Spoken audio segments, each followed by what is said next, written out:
I supposed to get any beauty sleep with all this racket? Then again, it's a great excuse for a midnight snack.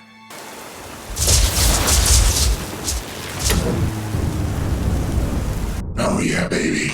Give Orange his tasty treats. Oh, come on! Why is the power going out? I'm starving over here. Hey, is someone there? It's too late at night for any weird pranks, so cut it out. Seriously, if you're some dumb teenager looking for a spook, I'm not in the mood. Huh?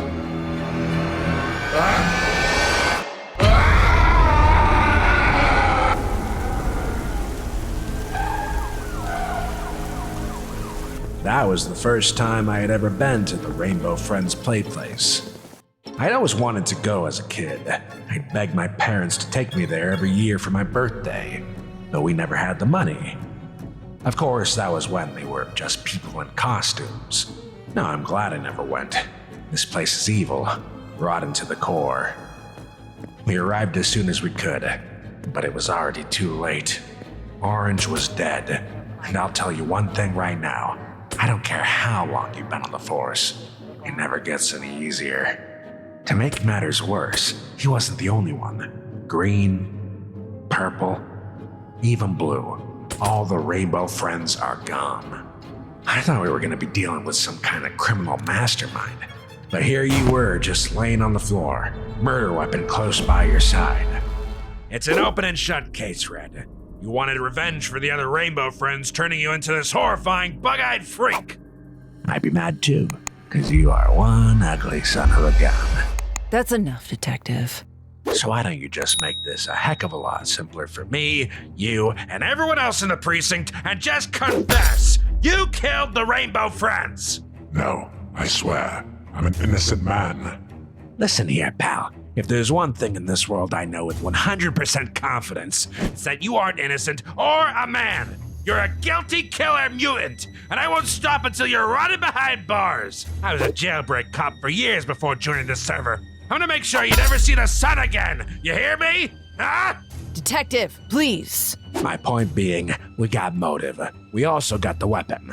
And soon, we'll have the autopsy reports. That's all we need for a conviction, Red. And some. So, you better start talking, because your whole story isn't making a whole lot of sense. Fine. I'll tell you everything I know. The first thing I remember was a very loud scream. My private quarters are decently soundproofed, and I was still a bit hazy from having just woken up, but I could recognize the voice very vividly. It was unmistakably Orange.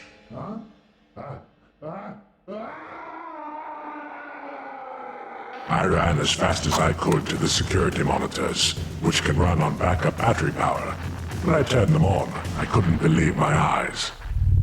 Orange was dead, in his own hideout no less. I flipped through the camera feed to search for answers. It was dark and hard to see, but somebody, or something, that looked exactly like me was running through the halls. They were holding a knife in their hand. So you're saying someone impersonating you killed the Rainbow Friends? It would appear so. I'm not buying it. We saw those tapes too. And you're right. It looks exactly like you. But that doesn't really help your case now, does it, Hotshot? What happened next? It was going to be impossible to find answers in the dark, so I needed to reboot the generator. I was on my way there when I heard... That's where I found victim number 2, Green, dead on the ground. He always enjoyed that room for some reason. Maybe it was the rhythmic hum of the electronics. That's where I saw a glimpse of the killer rushing out of the room. I contemplated chasing him down, but I knew I needed to get the generator up and running again. He needed the darkness to carry out his plans. Unfortunately, our killer knew this all too well. He sabotaged the generator to make sure the place would remain dark throughout the night.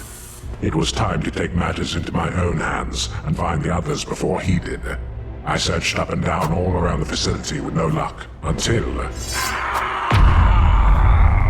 I I ran the direction of the scream all the way to Hemlock Woods, and sure enough, right on the bridge, I see him.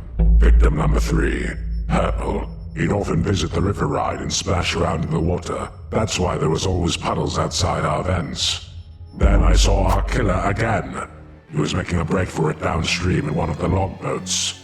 I wasn't going to let him get away this time. I hopped in another boat and gave chase. I paddled and paddled as fast as I could, but he always remained just out of my sight, in the shadows. I followed him to the end of the line. He should have been cornered, totally trapped, but he was nowhere to be found. It's like he vanished into thin air. In fact, the only thing I did find was Blue's body floating in the water. That was it. No killer apprehended, no more rainbow friends to save. Having exhausted all leads, I went back to my office and called you all. Told you there had been an accident and to come quick. That's the last thing I remember until... Next thing I knew, you all were putting me in handcuffs. And that's the whole story. Wow, you really got a lot of nerve coming up with a wackadoodle story like that. What do you take me for? Some kind of moron? There are only 5 rainbow friends, and 4 of them are dead. It doesn't take a rocket surgeon to figure out who's responsible here. Excuse me, detective? Ah, come on, he was just about to crack. But we just got the autopsy reports back. Turns out, those bodies we found weren't bodies at all. They were just really lifelike suits. What? That can't possibly be correct. Run the test again. Go! Yes, sir. Wait, remember what you said earlier? Of course, that was when they were just people in costumes. Place used to use realistic Rainbow Friend suits. So no one actually died? Of course they did! You're just some sicko that replaced the bodies. We still found you next to the murder weapon. No, just think about it. We followed wet footprints into Red's office. But Red never got wet. He never went in the water. The only person who did was... Blue! Oh my god. I know what happened. Blue must have discovered the old suits somewhere, including one for Red, and came up with a scheme to frame him. He'd always wanted revenge for you turning him into a monster, so he waited for a night where your power would inevitably shut off to put on the Red costume, proceeded to capture each one of the Rainbow Friends one by one, replacing them with fakes. It was a perfect crime. All the security camera footage would point to Red since the darkness hid his face, and he even made sure to keep you alive the whole time and leave the knife next to your unconscious body. Yep, clearly Blue is the man responsible here. Thanks for all your help, officer. Without you, I never would have solved this thing. So you're going to arrest him? For what? Not killing anyone? We saved that for actual killers.